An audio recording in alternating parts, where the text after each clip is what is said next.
Here we go. All right. Hey, everyone. So, for today's episode, let's talk about what's the difference between an investment and an expense. This is something people confuse all the time, and really understanding the difference is part of financial planning, part of financial strategy, part of making a plan to build financial stability for you and your family, for building wealth for the future. It's really important to have a good sense of what is going to be basically adding to your ability to have more stability in the future versus taking it away. And when you're really struggling with money, it's really easy to see any investments as just another expense, as just another thing you have to try to pay for and make work. And it's easy to not really realize, the difference of what's going to be an investment that will actually get you out of the situation you're in. So a little bit about me and immigrant finance for those of you who are new to our community. Welcome. Thanks for taking the time to listen today. So I'm Adina again. I am an immigration attorney. I'm also an accredited financial counselor, and I started immigrant finance with my husband Mao, who's an immigrant from Ecuador, after we really struggled with money for several years after he immigrated to the U.S. back in 2013. And at the time, we couldn't find any information in any of the personal finance books or podcasts or blogs about finances for immigrants. There was nothing. Even as an immigration lawyer, I couldn't find answers to basic things like whether he was allowed to have a bank account, invest, have credit cards, take out a mortgage, right, get health insurance. It was super overwhelming. And we have spent the past about 10 years really studying the system, the intersection of the financial system and the immigration law system to be able to figure out those answers and guide people and help other people, go through the struggles we went through so that they don't have to spend 10 years, wasting time figuring this stuff all out. So yeah, that's a little bit about us. If you have any questions, just shoot us a message. We love talking with our audience. Best way is probably on Instagram at immigrant.finance to reach us. So let's talk about assets versus liabilities to kick off this conversation. And for those of you watching live, I would love to hear your questions. Go ahead and comment in the comments, and I can incorporate as I'm speaking. So yeah, so in assets versus liabilities. So this is a fundamental concept for wealth building. So assets are things that are going to put more money in your pocket in the future, that are basically going to help you bring in more income, that are going to put you in a better position where you can earn more or get more returns for your money. Basically, have your money start working for you so that your money is bringing in more money through your investments, right? So that can be things like investing in the stock market, right? Investing in property, investing in yourself, investing in starting a business, right? Like there's lots and lots of ways that you can start building assets that are going to be things that will help you get out of the situation you're in now and help you have your money start working for you so that you can have more in the future. And that's really what you want to focus on. So we spend a lot of time in our signature program, Immigrant Finance School, helping our students figure out, with their current finances, what do they currently have as assets and what can they grow as assets. And sometimes it can be a wake up call realizing you don't have any assets, right? And that all your money is going to things that are liabilities, which we'll talk about in a second, that take money away from your pocket, that take money away from your future. So just having this awareness can really help you make that shift to be more smart and strategic about how you are planning your money, how you're planning for the future, right? So liabilities, as I mentioned, are things that take away money from your pocket now. So everything from going out and shopping for things that you really don't need right now, that you might wear once or you might never wear at all, to things that might depreciate in value. They're going to lose value with time. So a really good example is buying a fancy brand new car. There's lots of data out there showing that like the second you drive new car out of the parking lot at the dealership, it goes down thousands of dollars in value because it then becomes a used car, which is worth less. So, like a great hack for that is buying a used car that may be like a year or two old that is basically the same as new, but you can end up saving thousands and thousands of dollars just because it doesn't have that new status, right? So cars can be another example of a liability. Like, obviously, many people are going to need a car to get to work to make income, right? So, in that sense, like getting something that you need for that purpose might not necessarily be a liability if it allows you to make income through your job. And that's the only way, right? If public transportation is not available, etc. But when you start to make it like a brand new car and a car that's like super fancy with all these things you don't actually really need, right? Then it can start to go into the liability category. Other liabilities can be, like going out all the time to bars and having like all your money from your paycheck going to drinking, right? Like no shame at all in going out or going drinking. Like we definitely enjoy a nice beer ourselves, right? Um, but like if you want to look at a proportion, how much of your money is going to that? Like if you have most money going to that, and then you're not able to invest in assets that are going to help you grow more in the future, like that could sometimes mean that things are off. But of course, it always goes down to your values. Like you get to decide with your finances. Like if your value is that, like go for it. If you value that more, by all means. But most people we talk to are concerned about the future. They do want to be on a path to getting out of paycheck to paycheck and building wealth so that they can have more stability in the future for them and their families. So that's why we have to get really clear about what's an investment versus what's an expense. And we've had, I'm thinking of, we've had some students who they really want to be investing in the stock market, for example, which is a type of asset because when you invest in the stock market, your money starts growing for you and you start having passive income. So when you invest in the stock market, your money's actually growing, while you sleep, while you rest, while you're out on vacation, while you're with your family, right? You get out of that situation of trading time for money as being the only way to grow income. So investing in the stock market's a really important asset. It's one of the most easily available and effective ways to grow your money and grow assets, right? So we really want to think about that. But we have had people that will kind of like just be so in it and overwhelmed with their trying to cover their current expenses that the investing just starts to feel like another expense to try to manage, when we really want to be thinking about investing in assets in a whole different category, which is more about your financial goals. That's really different than the category that's about your expenses and about your bills, right? Like your rent, your mortgage, paying for basic food. Like investing is not in that investing is not in that category.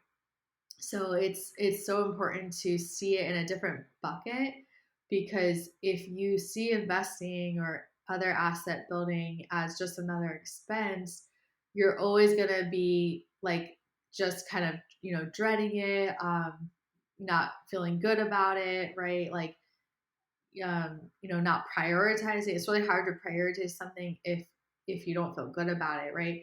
And then that keeps you in the situation you're in now, where you're just living paycheck to paycheck and just trying to manage your expenses and get by each month.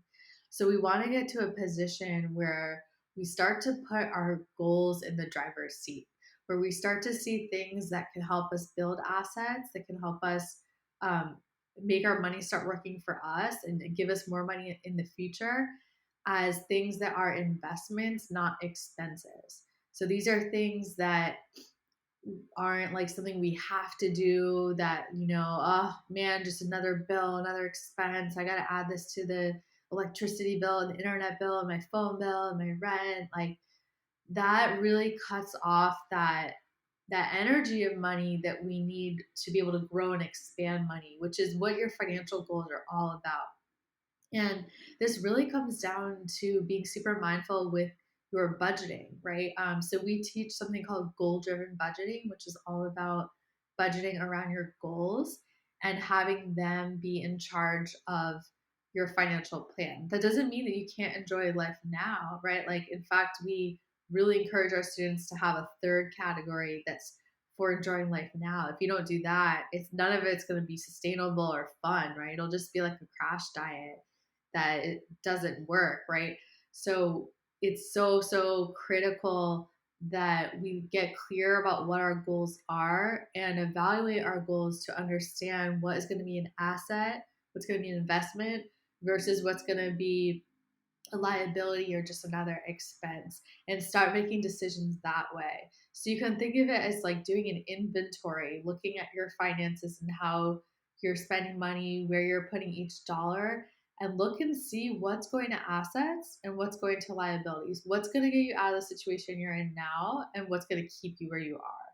What's going to help you have a future where it's not as hard with finances, where you have more options and you have more choices. This is something that everyone deserves to have, and that financial planning allows you to build. It's such an incredible tool. It's so empowering when you take the time to learn it, because you can literally plan your way to wherever you want to go. And that's what investments are all about. They're investing in your future. And there's no better investment than in yourself. There's a saying that whatever you invest in yourself comes back tenfold. Because usually, when you're making an investment on yourself, it's the best investment you can make because you are making a bet on yourself. And who in the world would ever believe more in yourself than you, right? Like, I know we all have situations where we doubt ourselves and we get insecure, and there can be mentors to other people who believe in us more, right, than we believe in ourselves at some moments. But in the long run, it's your life. You're the one in charge. So part of this is about taking your power back and claiming your rights and claiming what you want to have in the future, and deciding that, I'm gonna plan my future. I'm gonna build the life I want to have because I deserve it. My family deserves it. It doesn't matter what my immigration status is, or my immigration history, or my family's immigration situation. There is a way to do all this. There's nothing that you can't do financially as an immigrant. It can just be harder, right? But there's always a way, and that's exactly what we help people with, of how to navigate that system as an immigrant. So it's really about making that decision, right? To put yourself first, to put your future first for you and your family, and to be thinking about and categorizing what's an investment versus just another expense. So if you ever find yourself thinking about how making an investment in yourself or your future, whether it's investing in the stock market or saving up for a down payment for a home, or investing in some program that's going to get you further and save you time, right? Whatever it is, if you find yourself starting to be like, I can't afford it, this is just another expense, like those thoughts, start to pay attention and be really mindful, because a lot of times what's going on when that happens is our ego's kind of taking over, and it's coming from fear and scarcity. And you don't want to make financial decisions from that place, because that really cuts off the money flow, right? And it cuts off your ability to expand. A lot of building wealth and financial planning and just creating in general, whether it's creating art or creating a business, whatever it is, it's about expansion and it's about growing. So if you're making decisions from a place of scarcity, I can't afford that, that's just another expense, it's going to be really hard to expand and get out of that situation and grow. We have to start moving to a place where we think of things as investments about building our future, right?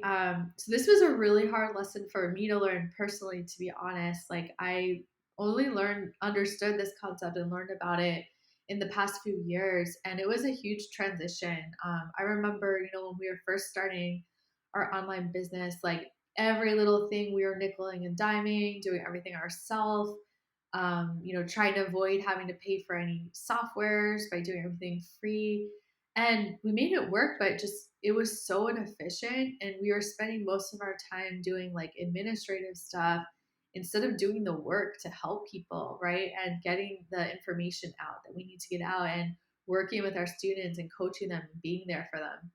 So it was a very hard lesson to learn this, the importance of investment versus expense, because personally I have been seeing things that were actually investments to make our business more efficient, to save time, to automate stuff, to get support, right, from virtual assistants, all that. I have been seeing that as expenses that we would need to try to limit, right? Because like the traditional approach to personal finance is like cut out every single thing you can, no matter what it is. But I had to learn to think more like how wealthy people think, which is they think very differently when it comes to an investment. If it's an investment that's going to help them make more later, they don't even hesitate. They go for it because they know it's going to be worth it, and they know the investment's going to come back tenfold.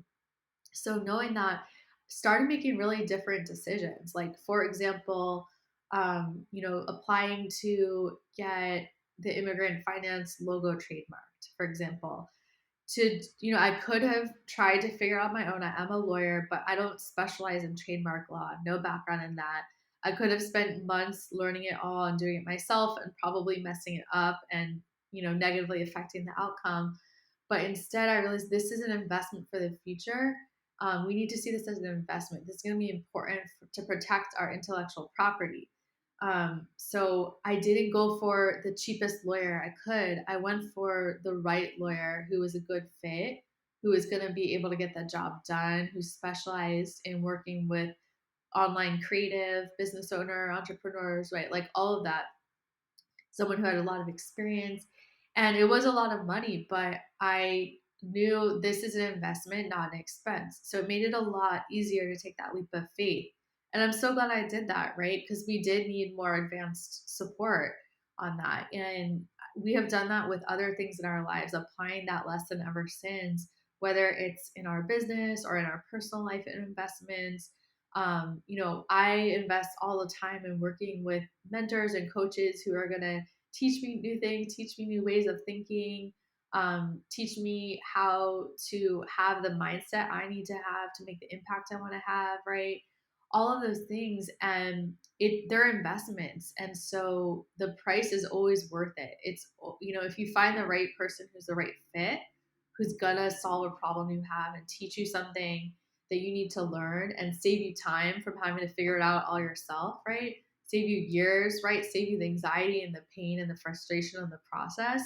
It's worth it. It's going to get you there further. And this is something that wealthy people, again, know very, very well. That's why you see them constantly investing in themselves, in their businesses. They're investing in real estate. They're investing in going to networking opportunities and masterminds and conferences where they're going to meet people who are going to make connections for them that will help them grow their ventures and make more money, right? And have more opportunities and have more potential clients. Like they get all that. So they don't see those things as an expense. So I hope this was helpful to go through the difference. If you have any questions about the understanding the difference between an investment versus an expense, please don't hesitate to reach out. We love talking about this stuff, and we can't wait to hear from you. And of course, if you're looking for some support on this, we do offer free 30-minute consultations. You can book at immigrantfinance.com/consult, and we're happy to help you go through your own financial situation and figure out where do you have some assets going that you can expand upon to start building wealth, or is it a situation where you don't have any assets right now and it's time to make some investments so that you can start building your future, right? Hope you have a great rest of your day, and thanks so much for listening. Take care. Bye.